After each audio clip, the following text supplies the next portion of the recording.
Picture this: you're hosting your own show, you control the narrative, you set the rules. It should be your time to shine, right? Well, tell that to Meghan Markle, because what happened on her latest podcast episode was nothing short of a masterclass in how not to handle being upstaged. So here's what went down. Meghan sitting pretty on a spire with Emma Greedy. Not her show, but hey, she's still the star guest. She's doing her thing, you know the routine: casual name-dropping, subtle bragging, making sure everyone knows she's got famous friends. She brings up Serena Williams, her dear friend, probably expecting the usual "oh wow, you know Serena" response. But plot twist, Emma Greedy had other plans. Instead of fawning over Meghan's connection, Emma starts absolutely gushing about Serena's business empire. We're talking $350 million worth of success here, folks. And that's when things got interesting. Body language expert Judy James was watching, and let me tell you, she had a field day analyzing what happened next. According to Judy, Meghan's whole vibe shifted faster than you can say awkward.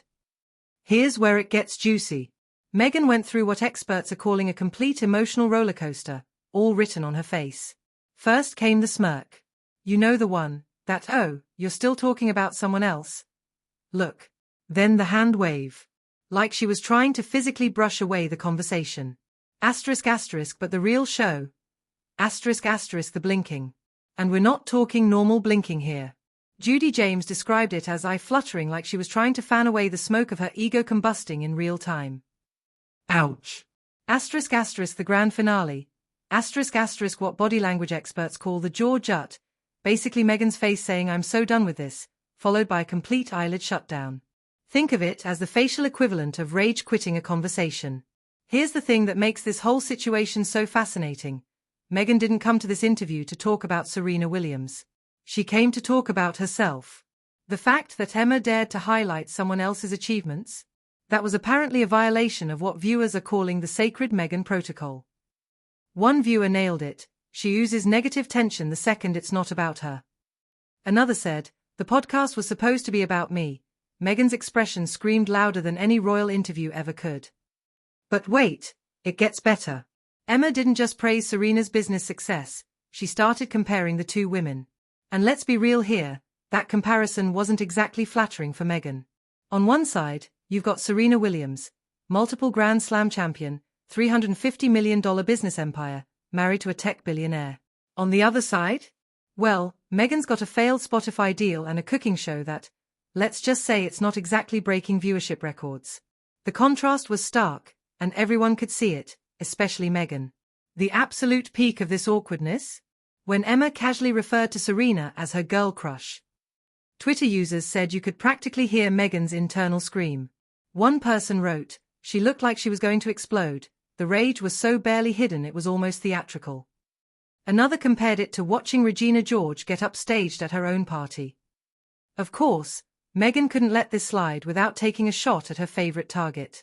When asked about public perception, she threw in her usual "people should tell the truth" comment, clearly aimed at the royal family. But even this attempt to redirect attention fell flat because Emma kept the focus on Serena's actual achievements. Here's what makes this whole situation so telling. It perfectly illustrates the difference between someone who is successful and someone who's constantly trying to convince everyone she is.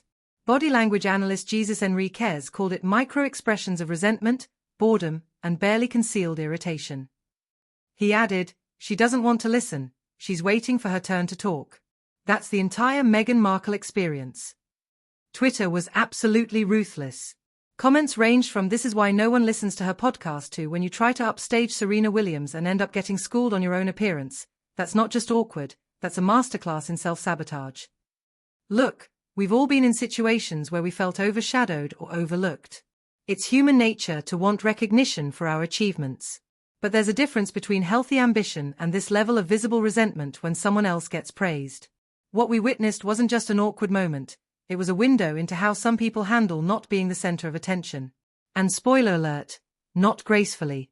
This incident highlights something we see a lot in celebrity culture: the inability to genuinely celebrate others' success. When you're secure in your own achievements, you can cheer for others without feeling threatened. When you're not, well, you get moments like this.